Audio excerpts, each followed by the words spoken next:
Hello friends, welcome back to own cooking channel. இன்றைக்கி நம்ம சேனலில் கல்யாண வீடுகளில் வைக்கக்கூடிய வத்த குழம்பு தான் எப்படி பண்ணுறதுன்னு பார்க்க போகிறோம். அது எல்லாருக்குமே ரொம்ப பிடிக்கும். ரொம்ப சிம்பிளாக செஞ்சிடலாம். வாங்க அதை எப்படி பண்ணுறதுன்னு பார்த்துடலாம். நான் இன்றைக்கி மண் சட்டியில் பண்ண போகிறேன். அதில் ஒரு 4 டேபிள் ஸ்பூன் நல்லெண்ணெய் சேர்த்துக்கோங்க. அதில் ஒரு 1/2 கப் அளவுக்கு சுண்டைக்காய் வத்தல் சேர்த்துக்கோங்க. சேர்த்துட்டு அதை லைட்டாக ஃப்ரை பண்ணி எடுத்துக்கலாம். இந்த மாதிரி ஃப்ரை பண்ணி சேர்க்கும்போது அந்த கசப்பு தன்மை கொஞ்சம் கம்மியாக இருக்கும். நல்லா ஃப்ரை ஆகிட்டு இப்போ இதை தனியாக ஒரு பாத்திரத்துக்கு மாற்றிடலாம். இப்போ அதே கடாயில் கொஞ்சமாக கடுகு உளுத்தம் பருப்பு போட்டுக்கலாம். ஒரு 1/2 டீஸ்பூன் ஜீரகம் சேர்த்துக்கலாம். ஒரு 1/4 டீஸ்பூன் வெந்தயம் சேர்த்துக்கோங்க. இது நல்லா பொரிஞ்சு வரட்டும்.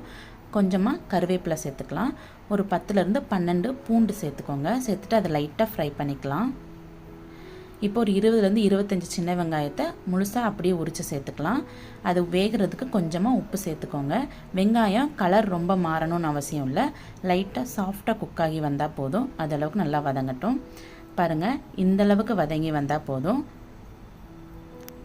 இப்போ இதில் தக்காளி சேர்த்துடலாம். ஒரு மீடியம் சைஸ் தக்காளியை பொடி பொடியாக சாப் பண்ணி சேர்த்துக்கலாம்.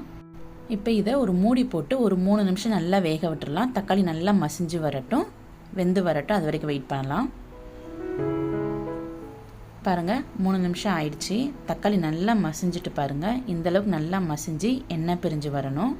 அதுக்கப்புறம் தான் நம்ம மசால் பொடி எல்லாமே சேர்க்கணும். இப்போ 1/2 டேபிள் ஸ்பூன் குழம்பு மிளகாய் தூள் சேர்த்துக்கிறேன். 2 டேபிள் ஸ்பூன் தனியா பவுடர் சேர்த்துக்கலாம். ஒரு பிஞ்ச் மஞ்சள் தூள் சேர்த்துக்கலாம். சேர்த்துட்டு இதை இந்த எண்ணெயிலேயே லைட்டாக வதக்கி விட்டுக்கோங்க. அதோட பச்சை ஸ்மெல் நல்லா போயிடும். ஒரு 2 நிமிஷம் மட்டும் நல்லா வதங்கட்டும்.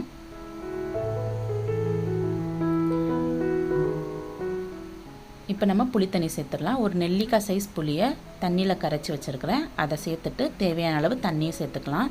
இந்த குழம்பு ரொம்ப தண்ணியாக இருந்தால் நல்லா இருக்காது.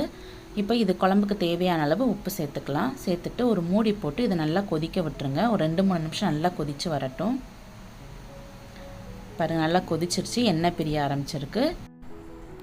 இந்த டைமில் நம்ம ஃப்ரை பண்ணி எடுத்து வச்ச சுண்டைக்காய் வத்தல் இதில் சேர்த்துக்கலாம். சேர்த்துட்டு மிக்ஸ் பண்ணிக்கோங்க. இப்போ 1 டேபிள் ஸ்பூன் அளவுக்கு ப்ரௌன் சுகர் சேர்த்துக்கோங்க. சேர்த்துட்டிங்கன்னா டேஸ்ட்டு ரொம்ப சூப்பராக இருக்கும். அப்படியே மீடியம் ஃப்ளேமில் வச்சுக்கோங்க. லைட்டாக திக்காகி நல்லா எண்ணெய் பிரிஞ்சு வரும். அது வரைக்கும் நம்ம வெயிட் பண்ணலாம். இந்த குழம்பு ரொம்ப தண்ணியாக இருந்தால் நல்லா இருக்காது. கொஞ்சம் விரவி சாப்பிட்ற மாதிரி இருந்தால் தான் டேஸ்ட்டு நல்லாயிருக்கும். பாருங்கள், நல்லா எண்ணெய் பிரிஞ்சு வந்திருக்கு பாருங்கள். சூப்பராக ரெடி ஆகிட்டு இன்னும் கொஞ்சம் நேரம் அப்படியே அடுப்பில் வச்சிங்கன்னா இன்னும் திக்காகி வரும். இதை அப்படியே சூடான ரைஸில் போட்டு சாப்பிட்டிங்கன்னா டேஸ்ட்டு வேறு லெவலில் இருக்கும். கண்டிப்பாக வீட்டில் ட்ரை பண்ணி பாருங்கள். எல்லாருமே என்ஜாய் பண்ணி சாப்பிடுவாங்க. ட்ரை பண்ணி பார்த்துட்டு உங்கள் ஃபீட்பேக் எனக்கு மறக்காமல் கமெண்ட் பண்ணுங்கள். சேனல் உங்களுக்கு ரொம்ப பிடிச்சிருந்தா சேனலை சப்ஸ்கிரைப் பண்ணிக்கோங்க. அப்படியே பக்கத்தில் இருக்கிற பெல் பட்டனை கிளிக் பண்ணிக்கோங்க. ஓகே ஃப்ரெண்ட்ஸ், நெக்ஸ்ட் ஒரு இன்ட்ரெஸ்டிங்கான ரெசிபியோட நான் உங்களை மீட் பண்ணுறேன். அது வரைக்கும் பாய்.